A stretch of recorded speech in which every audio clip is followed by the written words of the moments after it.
하지 마라 하면 잡아간다 이래도 목숨 걸고 다 하고 있습니다. 역사적으로도 문화예술은 제재한다고 막아낼 수가 없었어요. 뿅.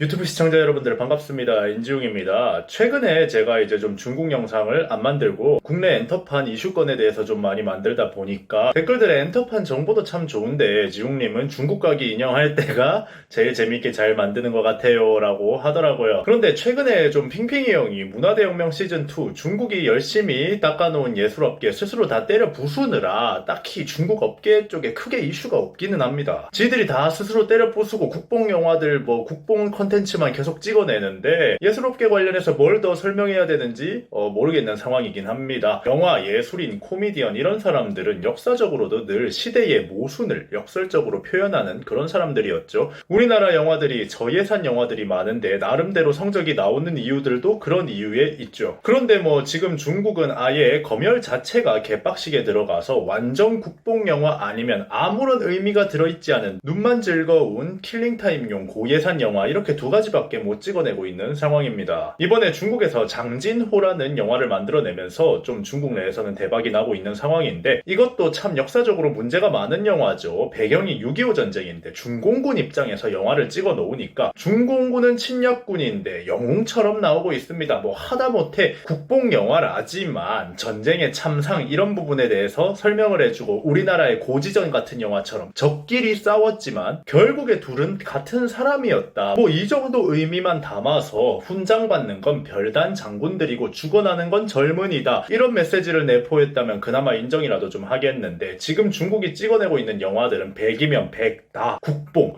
적들은 악이고 중공군은 세계의 영웅, 사람들을 도와주는 영웅 이런 식으로 나오죠. 영화인으로서 최소한의 긍지, 최소한의 메시지조차 내포하고 있지 않은 상황이 지금 중국의 영화판 상황인데 중국이 그래도 영화업계는 좀 밀어주는 편이거든요. 아이돌 산업이나 게임 산업 이런 건 다 때려 부수고 있는데 영화 같은 건 공산당 선정용 국뽕을 매길 수 있으니까 밀어준단 말이죠. 그리고 중국에서 계속 하는 말이 중국 문화가 결국에 세계 최고가 될 것, 문화 굴기 이 난리 치고 있던 거 여러분들 다 기억하실 겁니다. 오늘은 지금까지 중국이 했던 말들이 지금 이루어졌는가에 대해서 한번 다시 되돌아보는 시간을 가져보려고 합니다.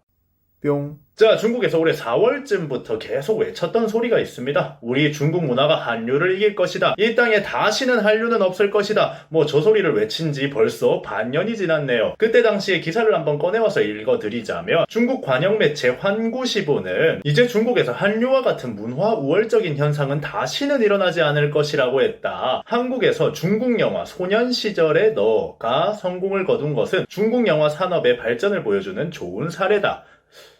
여러분 혹시 소년 시절의 너라는 영화 아시나요? 저는 진짜 모르겠거든요. 일단 중국에서는 이 영화가 성공을 거두었다고 이야기를 하고 있습니다. 그래서 찾아봤어요. 이 영화를 한국인이 몇 명이나 봤는지 말이에요. 네, 8만 명 봤습니다. 한국에서 기본적으로 좀 알려진 영화라고 하면 300만 명 정도 봐야지 좀 잘된 영화라고 이야기를 하죠. 그리고 대박난 영화라고 하면 1000만 영화 이렇게 이야기를 하잖아요. 지금 10만 명도 못 넘겨놓고 한국에서 성공을 거두었다. 중국 영화 산업의 발전을 보여줬다. 야, 한국 안 와본 중국인들이 저 기사만 읽어보면 한국에서 이 영화가 완전 난리가 난 줄 알겠어요. 중국에서 한국 K-POP 이용 못하게 하고 제재 먹이고 난리를 치고 있는 상황입니다. 그런데도 중국 K-POP 이용자가 8천만 명이라고 합니다. 그런 거는 생각도 못하고 8만 명 본 영화에다가 한국에서의 대성공, 중국에서 한류는 없을 것 이러고 있었던 겁니다. 코로나 핑계대기도 한 게 코로나 한창 심할 때 오픈한 모가디슈 같은 영화는 현실성을 너무 뛰어나게 만들어서 300만을 넘겼죠. 여튼 기사를 계속 읽어드리자면 한국에서 개봉하는 중국 영화 척살 소설가가 한국 박스오피스에서 당당히 1위를 차지할 것이라고 예측했다. 자, 이 기사를 쓴 지 6개월이 지난 지금 척살 소설가가 뭔지 한번 알아봅시다. 일단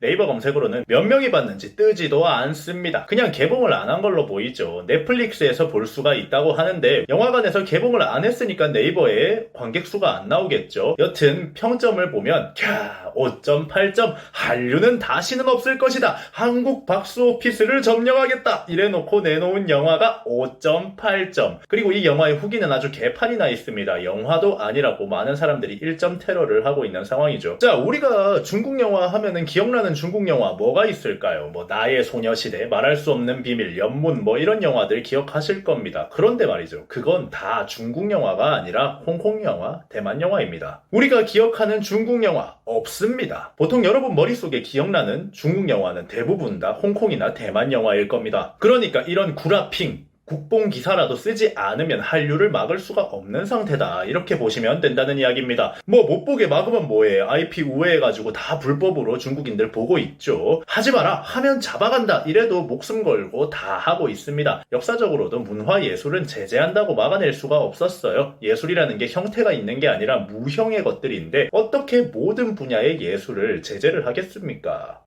뿅. 자, 그러면 6개월 동안 한류를 없애겠다고 중국 정부가 열심히 소리를 치고 다녔습니다. 과연 한류가 중국 내에서 없어졌을까요? 방탄소년단 벤플리트상 항미 원조 사태 때문에 중국 정부하고 방탄하고 아주 그냥 자존심 싸움 제대로 한탕한 거 여러분 기억하실 겁니다. 중국 정부가 방탄소년단한테 아주 제대로 한 방 먹으면서 꼬리 내렸던 거 기억하시죠? 그때 이후로 중국 정부가 방탄 겁나기 싫어하거든요. 그런데 아직도 중국 내에서 압도적으로 연예인 인기 순위 1위는 방탄소년단입니다. 다시는 한류는 없을 것 이렇게 외쳤는데 중국에서 비생일 모금하는 돈이 1시간 만에 9억 4천만 원이 모였어요. 이번 9월에만 해도 중국 팬들이 미국 자유의 여신상 앞에다가 지민 비행기 띄우는 걸 하려고 4억을 모았다가 중국 정부가 시겁하면서 하지 말라면서 팬들을 후드려 팼었죠. 다시는 한류가 없을 거라고 외치던 그 중국 정부가 어떻게 됐는지 잘 모르겠어요. 자, 그럼 영화 드라마에서는 한류가 다 없어졌을까요? 중국 국뽕영화, 중국 국뽕 드라마가 정말 한류를 밀어냈을까요? 사실 전랑이나 장진호 같은 영화가 성적이 좋은 건 중국인들 취향에 맞춘 국뽕 영화라서이기도 하지만 영화관에서 그거밖에 안 해서 그렇습니다. 영화 보러 갔는데 해외 영화는 한 개도 없고 전부 다 저 영화들로 도배가 되어 있는데 나라에서 그 영화만 보게 해놨는데 어떻게 성적이 안 좋을 수가 있겠어요. 이번에 세계적으로 오징어 게임이 대박난 거 여러분도 아실 겁니다. 그런데 중국에선 넷플릭스를 못 보잖아요. 넷플릭스 보면 불법이잖아요. 해외 문물, 해외 플랫폼 쓰는 거 다 금지잖아요. 그런데 상하이에서 벌써 오징어 게임 짝퉁 상점들이 생겨나고 있습니다. 보지 말라 해도 오징어 게임이 중국에서 너무 잘 나가니까 상하이에서 오징어 게임에 나오는 달고나 파는 가게가 벌써 저렇게 나왔습니다. 사람들이 너무 몰려서 줄을 2시간을 서야 달고나 한번 해볼 수 있다고 합니다. 달고나 하러 갔다가 핑핑이 형한테 잡히면은 오징어 게임처럼 다 죽는 거 아닌지 모르겠네요. 그리고 이미 중국도 이런 걸 막을 수 없다는 걸 아는 건지 이제는 우기기에 들어갔습니다. 오징어 게임에서 나온 옷이 중국에서 먼저 입었던 중국 옷이라고 오징어 게임이 표절이라고 주장을 하고 있죠. 이러다가는 다 죽어.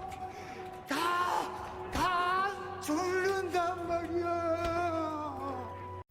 뿅. 결국에 지난 6개월간의 중국 정부의 한류 밀어내기는 아무런 의미가 없었다라는 거를 오늘 한번 보여드리고 싶었습니다. 자기들 나라 문화가 좋으면 가만히 있어도 국민들이 다 이용합니다. 한국 영화가 스케일로 미국의 블록버스터 영화 따라잡을 수 없으니까 특유의 한국만의 장르가 생겨났죠. 그래서 해외 문물이 들어와도 한국 영화계는 살아있습니다. 저예산의 기생충 같은 영화가 전 세계적으로 유명해지고 코로나 시국에 모가디슈 같은 영화는 300만을 넘기게 됩니다. 폐쇄적인 정책 없이도 자유를 보장해주면 잘 굴러갑니다. 저런 정책을 사용해서 얻는 건 국민들을 범법자로 만드는 것밖에 없습니다. 그렇게 국민들을 범법자로 만들어가면서까지 불법으로 지정을 해놔도 결국에 문화라는 건 유행이 되는 거고 이제는 저 나오는 옷이 우리 중국인들의 옷이다 라고 외치면서 우기는 것밖에 할 수 없는 이런 쪽팔린 행동밖에 할 수가 없는 겁니다. 여러분은 이번 영상 어떻게 생각하시나요? 지금까지 인중이었습니다. 감사합니다.